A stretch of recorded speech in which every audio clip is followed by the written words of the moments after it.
యుద్ధ వాతావరణం ముదిరి పాకానబడుతోంది. ఇప్పుడు తాజాగా అమెరికా ఇరాన్ మీద దాడికి గ్రీన్ సిగ్నల్ ఇచ్చింది. ట్రంప్ ఓకే చేశాడు.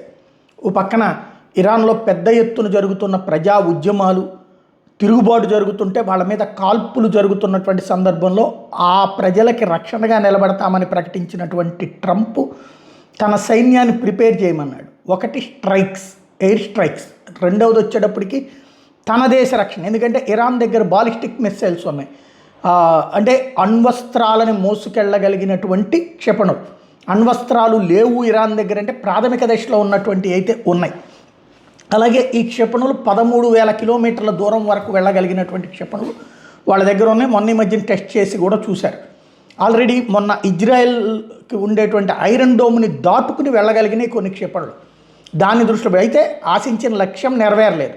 ఒక 10% అయితే సక్సెస్ అయింది.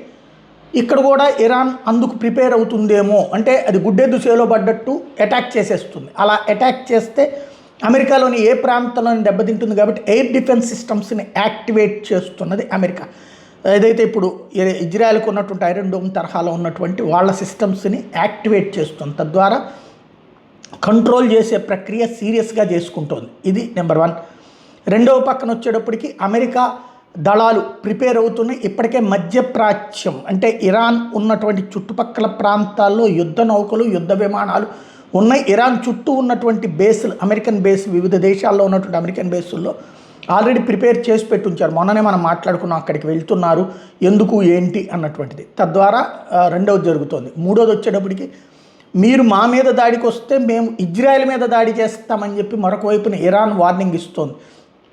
దాంతో ఇజ్రాయెల్ అలర్ట్ అయింది. తద్వారా అక్కడ అట్టించి అటాకింగ్ కూడా రెడీ ఉంటుంది. ఇరాన్ ఒకేసారి ఇజ్రాయెల్, అమెరికాలు రెండింటిని అటాక్ చేయగలదా అంటే సాధ్యం కాదు.